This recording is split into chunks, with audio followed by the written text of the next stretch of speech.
Ketua Umum Partai Solidaritas Indonesia, Kaisang Pangarep, melanjutkan safari politiknya dengan berkunjung ke kantor DPP Golkar.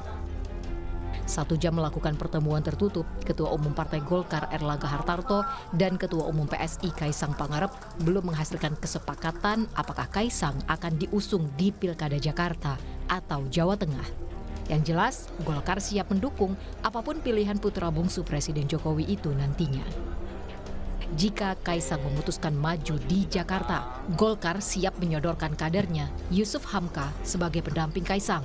Tawaran Golkar itu dijawab Kaisang dengan meminta publik menunggu hingga Agustus mendatang. Apabila kesempatan itu ada dan Mas Kaisang siap untuk maju, Partai Golkar akan mendukung. Nah, untuk mendukung tadi Mas Ketum, Mas Kaisang, seandainya beliau memilih Jakarta, saya siapkan kader Partai Golkar yang sudah memalang melintang di infrastruktur, yaitu Babah Alun. Mana Babah Alun? Tapi balik lagi, ini kan politik sangat dinamis, khususnya di Jakarta, jadi kita tunggu aja sampai nanti akhir pendaftaran di 29 Agustus. Jika Kaisang Pangarep bersedia dipasangkan dengan Yusuf Hamka maju di Pilkada Jakarta 2024, Sekjen Partai Golkar Lodewijk Paulus menyebut Ridwan Kamil secara otomatis akan maju di Pilkada Jawa Barat. Apalagi hasil sejumlah survei menunjukkan elektabilitas Ridwan Kamil terus naik di Jawa Barat. Namun, keputusannya tetap akan dibicarakan dengan partai koalisi. Survei lebih awal, itu loh. Yang gimana kita lihat survei ini kecenderungannya meningkat. Yang jelas kan satu, kalau kita berbicara pilkada, tentunya kita melihat koalisi.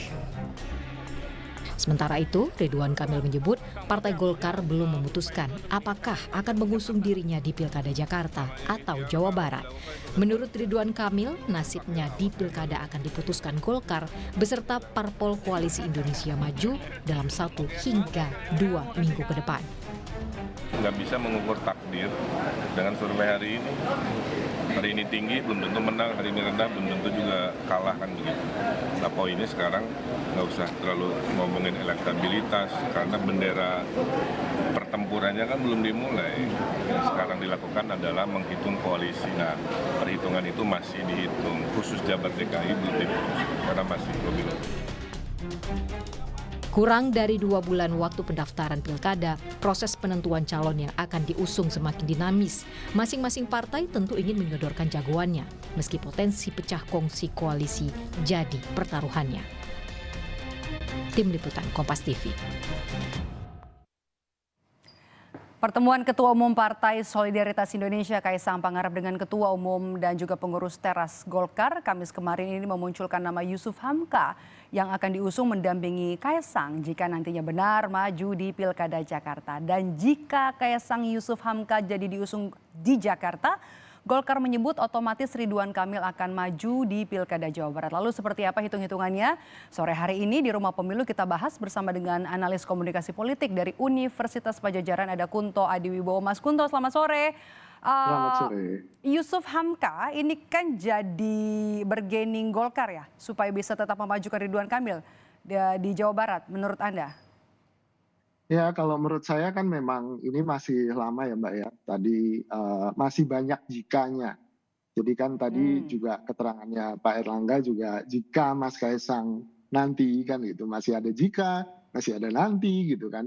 Jadi sebenarnya ini juga masih belum pasti apakah Kaisang akan benar-benar maju di Jakarta atau Jawa Tengah. Tapi kan kalau dari melihat usahanya dan ikhtiarnya Mas Kaisang dengan safari politik, lalu kemudian ikhtiarnya di MA gitu kan, tampaknya ya dia akan ke Jakarta, tapi dengan tentu saja melihat elektabilitas dan peluangnya untuk bisa bertarung dengan Anies Baswedan kan gitu.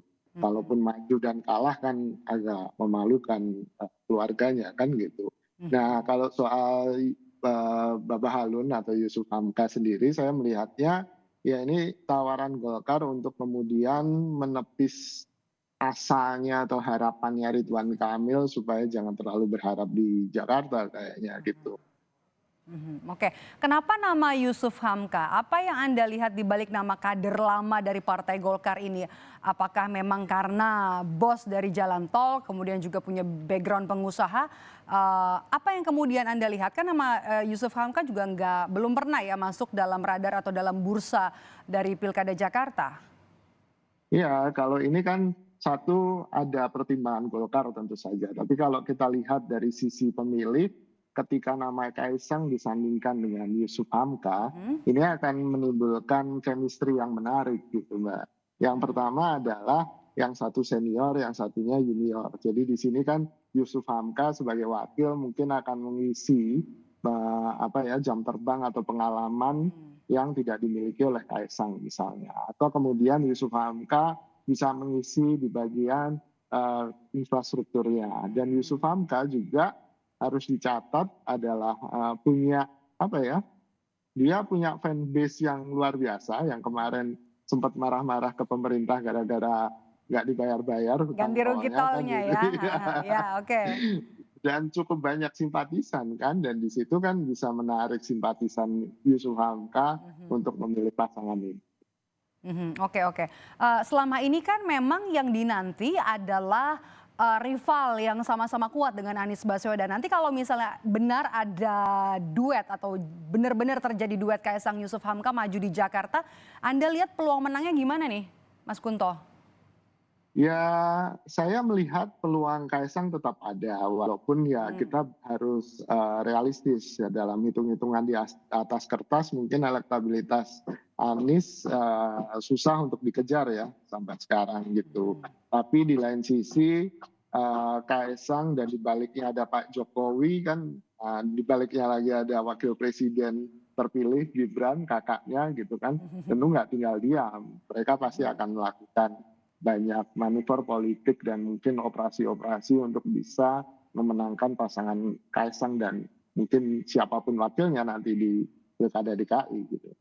Anda melihat ini sebagai upaya Golkar untuk mengamankan Ridwan Kamil di Pilgub Jawa Barat atau memang benar serius untuk mengusung nama Yusuf Hamka berpasangan dengan Kaisang? Ya sebenarnya kan Golkar punya beberapa nama yang sudah ditugasi dari awal ya Mbak untuk Pilkada Jakarta. Ada nama-nama seperti kalau nggak salah Ridwan Kamil, Zaki, lalu kemudian satu lagi saya lupa. Menarik ya nama Ahmed Zaki juga menarik ya karena juga pernah punya pengalaman jadi bupati.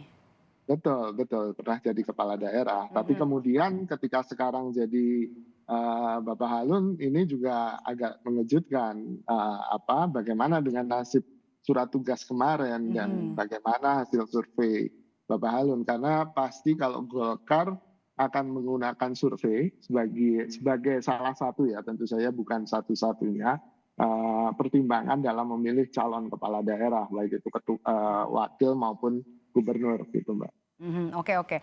Itu kan kalau soal Jakarta ya. Nah kalau Kaisang Yusuf Hamka ini nanti diusung Golkar di Jakarta, kemudian bagaimana Anda membaca peluang RK di Jawa Barat? Ya sebenarnya peluang RK sangat besar di Jawa Barat. Sampai sekarang pun tampaknya dari pernyataan petinggi-petinggi Golkar baik yang di DPP maupun di DPD Jawa Barat itu lebih condong ya hampir 70-30 atau bahkan 80% Ridwan Kamil ke Jawa Barat ya gitu. Pertimbangannya karena ya dia incumbent ya kan. Lalu kedua elektabilitasnya masih tinggi, sangat tinggi bahkan. Lalu yang ketiga juga ada efek ekor jas yang ingin didapatkan oleh Golkar karena pilkadanya serentak kan. Ada 27 peta kabupaten di Jawa Barat dan dengan adanya Ridwan Kamil di calon gubernur Jawa Barat itu diharapkan bisa memberikan efek ekor jas ke kepala-kepala daerah di kota kabupaten yang lain. Dan itu tidak terjadi di Jakarta. Kalau Jakarta ya nggak ada pemilihan wali kota kan di Jakarta sehingga efek itu akan menjadi sia-sia tampaknya kalau Ridwan Kamil ke Jakarta gitu. Anda melihatnya gimana nih Mas Kunto? Koalisi Indonesia Maju akan pecah kongsi nggak? Karena di Jawa Barat kan Gerindra lebih berat ya untuk mengusung Deddy Mulyadi. dibanding Ya. ketimbang mengusung Ridwan Kamil? Ya, tentu ada beberapa daerah yang pecah kongsi, Banten, Jawa Barat, gitu kan. Itu kemungkinan akan pecah kongsi. Jawa Timur mungkin enggak, Jawa Tengah mungkin ya diusahakan tidak pecah, gitu kan. Tapi kan yang jadi fokus kali ini adalah Jakarta. Karena Jakarta dianggap sebagai pertempuran, gitu kan, karena dia akan jadi daerah khusus yang baru dengan beberapa Masih jadi barometer lah ya. betul, dan otoritas yang baru kan gitu, dan menarik untuk melihat bagaimana pertempuran Kim versus yang lain itu tetap terjadi di Jakarta gitu. Masih sangat seksi ya, oke. Ketua Umum Partai Golkar nih Erlangga Hartarto kan beberapa kali bilang ya akan mengusung koalisi bersama, mengusung beberapa pilkada. Nanti kalau misalnya Kim memang solid di pilkada Jawa Barat, siapa nih yang Anda lihat jadi win-win solution? Pasangannya akan seperti apa? Ya agak repot ini Mbak, karena kan ada... Susah ya win-win solutionnya ya? Agak susah, karena Deddy Mulyadi itu mantan Golkar, jadi kan agak repot tuh kalau sama mantan biasanya. Gitu.